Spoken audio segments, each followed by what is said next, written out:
Bismillahirrahmanirrahim. Today our topic is wave and particle, that is lecture number 41. इस chapter में हम discuss करेंगे what is wave and what is particle. Wave और particle क्या होते हैं, इनके दरमियान रिलेशन क्या होता है। प्रीवियस लेक्चर्स जो थे वो हम पे कंप्लीट हो गए। नेक्स्ट हम यहाँ से फोकस करेंगे।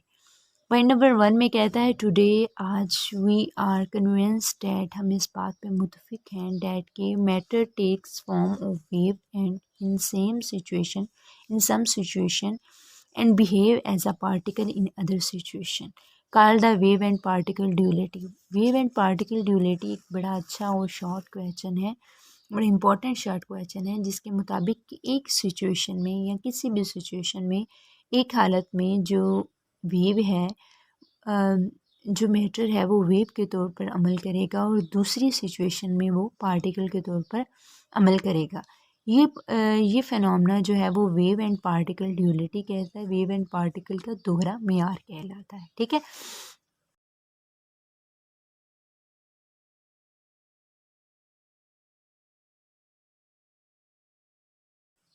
नेक्स्ट आते हैं पॉइंट नंबर 2 पे, जिसमें कहता है when light falls on the metal plate. जब कोई भी लाइट, एक मेटल प्लेट ऐसे पड़ी हुई है, उसके ऊपर लाइट जब है कहता फॉल करती है, when a light fall on the metal plate connected to cathode of battery, जो कि कैथोड ऑफ द बैटरी के साथ कनेक्ट है, electron are knock out of the plate.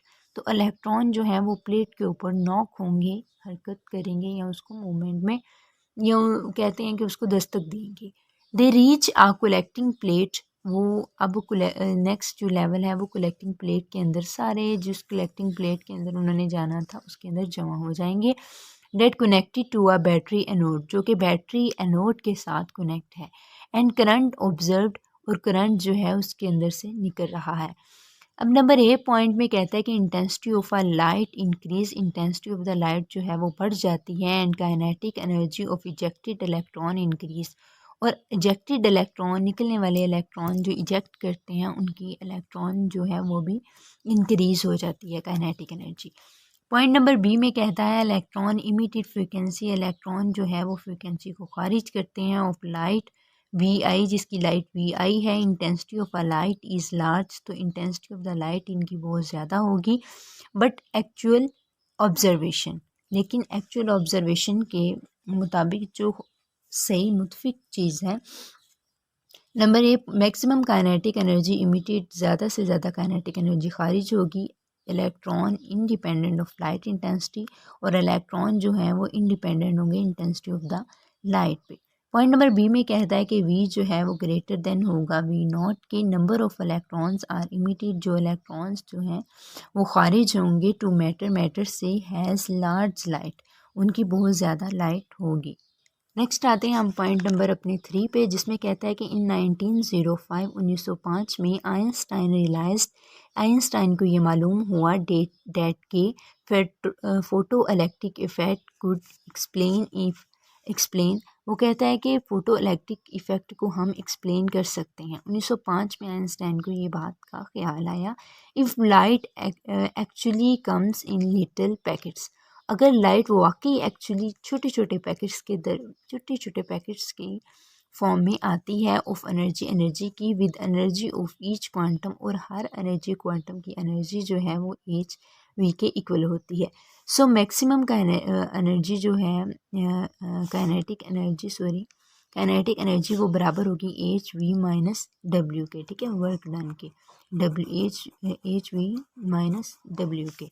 ठीक है, उसके बाद हम आते हैं अपने पॉइंट नंबर 4 पे, जिसमें कहते हैं कंजर्वेशन ऑफ एनर्जी क्या होता है। बेसिक कंजर्वेशन ऑफ एनर्जी का फार्मूला हमें पता है, h v plus m nought c square के इक्वल होता है, equal h v dash plus m nought square c square plus m m nought square, और p nought square c square plus m nought square c 4 और whole 1/2। ठीक है, before the incoming photons, जो इसकी ये momentum है electron का वो इस तरफ जा रहा होगा। आफ्टर स्कैटिंग के, ये हमारा अगर इलेक्ट्रॉन जो है, ये इलेक्ट्रॉन पड़ा हुआ है और ये स्कैटर हो रहा है, तो ये इस डायरेक्शन में मूव आउट होगा और इसके दरमियान एंगल थीटा बन जाएगा, और ये क्या बन जाएगा, पी वी डैश की। ठीक है, पी वी से p v dash. So p v हमारे पास h by lambda g equal to p v dash plus p e हो जाएगा, यानी ये इलास्टिक का और ये इलेक्ट्रॉन का। So lambda dash minus lambda equal होगा h by m nought m e c के 1 minus cos theta, lambda c 1 minus cos theta के इक्वल होगा। सो फर्दर अगर हम करते हैं तो लेमडा सी बराबर होगा h by M e c के, जिसकी वैल्यू 2.4 मल्टीप्लाई 10 की पावर -12 मीटर के इक्वल होती है। सो हम यहाँ पे एक पॉइंट नोटेड है, lambda dash minus lambda is always positive, वो हमेशा क्या होता है, पॉजिटिव होता है। सो ई बराबर होगा एच वी के, ठीक है। उसके बाद पॉइंट नंबर 5 पे आते हैं, जिसमें वो कहता है, ये बड़ा शॉर्ट करके, बड़ा लॉन्ग लेंथी था, मैंने इसको बड़े तरीके से शॉर्ट करके जो है ना बताया है, ताकि आपको बहुत ज़्यादा हेजिटेशन भी ना हो, आपको चीज़ों की समझ भी आ जाए। जिसमें कहता है कि X ray are incident, X ray जो है वो पड़ती है अपॉन द टारगेट, जो हमने टारगेट फिक्स किया होता है, इसके ऊपर जब एक्स रे फिक्स टारगेट की जाती है, डाली जाती है, which contain electron and scattered in particular angle theta, जो इलेक्ट्रॉन जिनके अंदर होते हैं और ये फैले हुए होते हैं एक ख़ास एंगल थीटा के ऊपर। So 2d sine theta p equal होगा एन लेमडा के, n lambda minus lambda dash minus lambda equal होगा lambda c 1 minus cos theta, हमने पीछे ये डिस्कस किया, ठीक है। उसके बाद second thing, crystal diffract X ray मिल जाएगी हमारे पास। अब अगर आप डायग्राम में देख रहे हैं, अगर आपको समझ आ रही है तो ये देखें, ये हमारे पास क्या जी, ये हमारे पास एक जो है ना वो टारगेट एक्सरे है, ये एक्सरे है, टारगेट है। अब यहाँ ये मूव आउट करता है, तो यहाँ इस साइड पे क्रिस्टल सेलेक्ट वेवलेंथ पड़ी हुई है और यहाँ पे डिटेक्टर पड़ा हुआ, जो इसको डिटेक्ट करता है कि आया ये किधर से आया, किधर से नहीं, यहाँ से जो है ना मूव आउट करते हैं। तो ये देखें आप, यहाँ पे एंगल थीटा होगा और ये टारगेट यहाँ से जा रहा है, ठीक है। पॉइंट नंबर 6 पे आते हैं, तो समरी ऑफ द फेटोन इफेक्ट।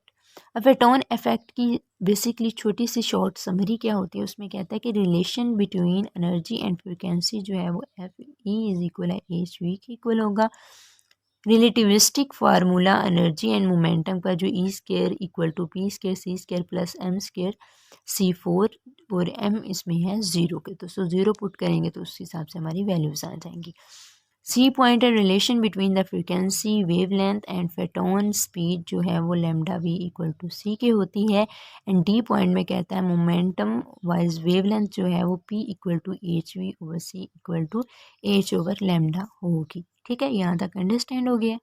उसके बाद हम आते हैं नेक्स्ट पॉइंट ई पे, जिसमें ई इज इक्वल है एच का डब्ल्यू या ओमेगा, जो भी इसको बोलना है ना, p equal to h cut के, so omega equal to 2 pi v के आ जाएगा। के बराबर होगा 2 पाई बाय लेमडा के, एंड एच कट बराबर होगा एच बाई 2 पाई के। एफ पॉइंट में कहता है कि light always detect as packet, light जो है हमेशा हमें पैकेट की शक्ल में मिलती है, ठीक है। उसके बाद पॉइंट नंबर 7 पे आते हैं, जिसमें कहता है कि लेमडा बराबर होता है एच ओवर पी के। So we call lambda be the de Broglie wavelength, तो हम इसको डी बर्कूली वेवलेंथ कहते हैं, ठीक है। ये वेवलेंथ लिखा हुआ है। उसके बाद पॉइंट नंबर 8 पे आते हैं, जिसमें कहते हैं let us estimate de Broglie wavelength. First करें कि हम जो है डी बर्गोले वेवलेंथ को मालूम करते हैं। सो पॉइंट नंबर 1 में कहता है वेवलेंथ 0.5 किलोग्राम क्रिकेट बॉल की है मूविंग 2 मीटर पर सेकंड के साथ। तो लेमडा बराबर होगा एच ओवर पी के, और वैल्यूज़ की पुटिंग करेंगे तो हमारे पास 6.63 मल्टीप्लाई 10 की पावर -24 मीटर आ जाएगा, ठीक है। सॉरी ये ना 34 लिखा हुआ है, ठीक है, 34। उसके बाद पॉइंट नंबर बी पे आते हैं, जिसमें के बराबर होता है P square by 2 M E के, इक्वल है H square by 2 M E lambda के। सो हमारे पास लेमडा बराबर होगा एच बाई 2 एम ई के, और लेमडा बराबर यहाँ पे फाइनल वैल्यू आ जाएगी 1.7 मल्टीप्लाई 10 की पावर -11 मीटर, ठीक है। उसके बाद पॉइंट नंबर 9 पे आते हैं, जिसमें कहता है एट फिक्स्ड एंगल, एक फिक्स एंगल पे one find sharp peak in intensity. कोई भी इंसान जो है ना वो चाहता है कि उसकी पीक इंटेंसिटी जो हाई इंटेंसिटी है वो मालूम करे, एज फंक्शन ऑफ इलेक्ट्रॉन, जैसे कि फंक्शन ऑफ द इलेक्ट्रॉन, ठीक है। उसके बाद कहता है कि अगर ये हम डायग्राम की तरफ देखते हैं, अपनी डायग्राम में आप देखते हैं तो ये देखेंगे 0, 5, 10, 15, 20 to 25 ये हमारी वेवलेंथ स्कैटर्ड इलेक्ट्रॉन्स जो हैं वो यहाँ से ज़्यादा से कम की तरफ जा रहे हैं। 54 वोल्टेज है, ये इसकी इंटेंसिटी साइड है और ये इसकी एक्सलेटिंग वोल्टेज का होल स्क्वायर है। ये बात आपने याद रखनी है, ठीक है। उसके बाद पॉइंट नंबर 10 पे आते हैं, जिसमें वो कहता है when electron falls on the crystalline surface. जब हमारा इलेक्ट्रॉन जो है वो क्रिस्टलाइन सरफेस के ऊपर गिरता है, वो पहले ना जैसे स्कैटर्ड इलेक्ट्रॉन गिरते हैं वैसे ही electron scattered is dominate by surface layer. तो इलेक्ट्रॉन जो स्कैटर्ड होते हैं वो डोमिनेट होते हैं सरफेस लेयर पे। So a cos theta r minus होगा, ये रिफ्लेक्शन का माइनस कॉस थीटा आई जो है वो इंसिडेंट का इक्वल होगा एन लेमडा की। और ये आप डायग्राम देख रहे हैं, यहाँ पे हमारी एक रीजन बन रहा है और यहाँ पे ये इस तरह मूवमेंट करता है तो ये कॉस थीटा बनाता है और यहाँ पे एक और दूसरी शिफ्ट में जो है एंगल थीटा बनाता है, जो कि ये इंसिडेंट है और ये रिफ्लेक्शन है, ठीक है। उसके बाद पॉइंट नंबर 11 पे आते हैं, जिसमें डी साइन थीटा बराबर होता है एन लेमडा के और साइन थीटा अप्रॉक्सीमेट थीटा के होता है और थीटा अप्रॉक्सीमेट होता है एन लेमडा बाय डी के।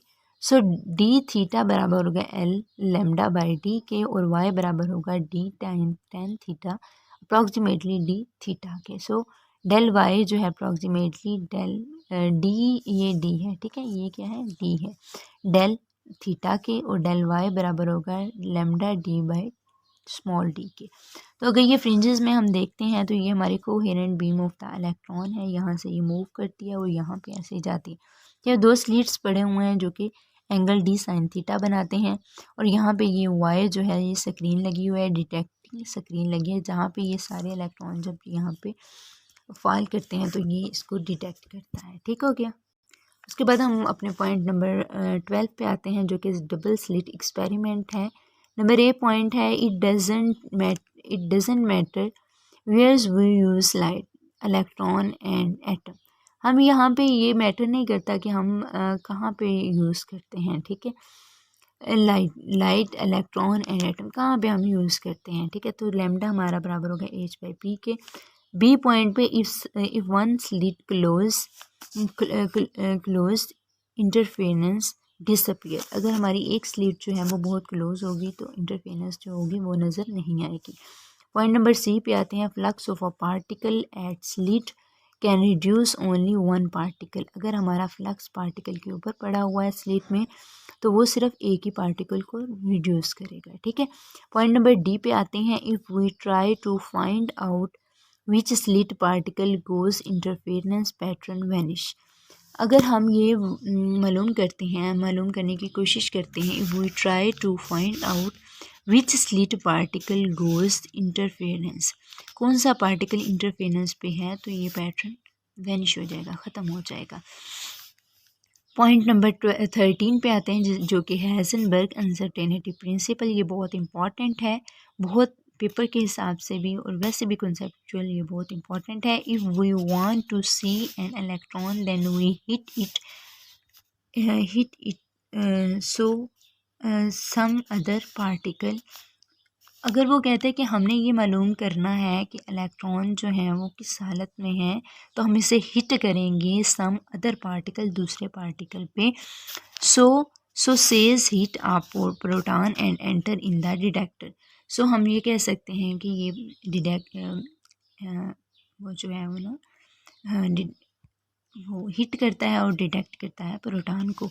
If position of particle can be fixed, अगर हमारी position of the particle fix हो विद एक्यूरेसी डेल एक्स के, जिसकी एक्यूरेसी डेल एक्स की है तो एंड डेल पी के है, तो डेल एक्स डेल पी जो है वो किसके ग्रेटर इक्वल होगा h/2 के, ठीक है। उसके बाद पॉइंट नंबर 14 पे आते हैं, जिसमें कहता है W साइन थीटा बराबर होता है लेमडा के और साइन थीटा हम अप्रॉक्सीमेटली थीटा के और थीटा अप्रॉक्सीमेटली होता है लेमडा, ये क्या है, W के, ठीक है। उसके बाद टेन थीटा हमारा जो होगा वो sine theta by cos theta आपको पता है। So del P x by p x theta approximately del P y by p y और del P y by h by lambda होगा और इक्वल होगा लेमडा बाई W के, ये पूरा फैक्टर। सो डेल वाई जो है वो इक्वल टू एच के होगा। यहाँ पे इसको फाइनलाइज कर देंगे। पॉइंट नंबर 15 पे आते हैं, उसमें कहता है कि अगर del P X greater than equal होगा एच कैट बाई 2 के, so del P Y greater than and equal H cut by 2 के, so del P G H cut sorry greater than and less than H cut by 2 के होगा। तो हम note करेंगे दो points को।